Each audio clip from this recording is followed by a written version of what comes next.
অনেকে আমার খামারের কয়েল পাখির আপডেট জানতে চেয়েছেন। আসসালামু আলাইকুম, আমি আমার হৃদয় শখের খামারি। আসলে কয়েল পাখির আপডেট হচ্ছে যে আপনারা অনেকেই কমেন্ট করেছেন যে যে কয়েল পাখির খামারটা করেছেন সেখানে কি অবস্থা, এখন কি পাখিরা ডিম পাড়ছে কিনা এবং সেখানে শেডের মধ্যে কয়েল পাখি তুলেছেন কিনা। হ্যাঁ, আলহামদুলিল্লাহ, যদিও আমি অসুস্থতার কারণে আমি শেডের যখন পাখি এসেছিলো তখন ভিডিও দিতে পারি নাই।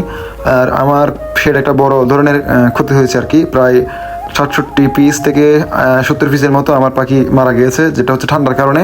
এটা আমার ভুলের কারণেই হয়েছে, যেহেতু আমি অসুস্থ যখন ছিলাম আমি উপরে উঠতে পারিনি। রাতে যে তেরপালগুলো দেখতে পাচ্ছেন সেগুলো দিয়ে ডেকে না দেওয়ার কারণে ঠান্ডার কারণে প্রায় পাখিগুলো মারা গেছে। আসলে সেটা খুব কষ্ট লাগছিল যখন পাখিগুলো মারা গেছে।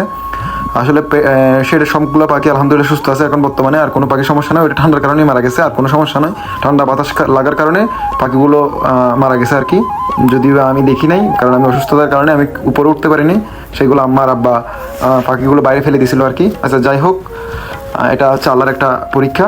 এই খামারের মধ্যে লাভ লস নিয়েই খামার, আসলে লাভ লস নিয়েই খামার। আমার শেড এখন বর্তমানে এই শেডের মধ্যে প্রায় 500-র কাছাকাছি আমি পাখি রেখেছি। আমি বলেছিলাম 1000 পাখির জন্য আমি শেড করতেছি, কিন্তু আমি বর্তমানে 500 পাখি রেখেছি। আলহামদুলিল্লাহ, এগুলো সব নতুনই পাখি, যেগুলো ভিডিও দিতে পারিনি আমি অসুস্থতার কারণে।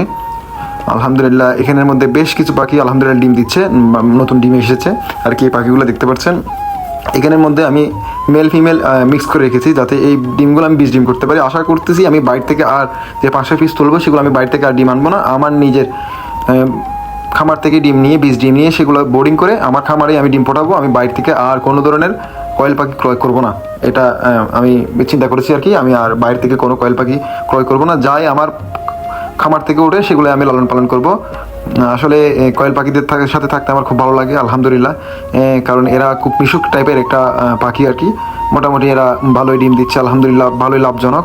যদি কেউ করতে চান, অনেকে পরামর্শ চান যে কীভাবে ভাই খামার করলে হবে, আমি তাদেরকে পরামর্শ দিতে পারি।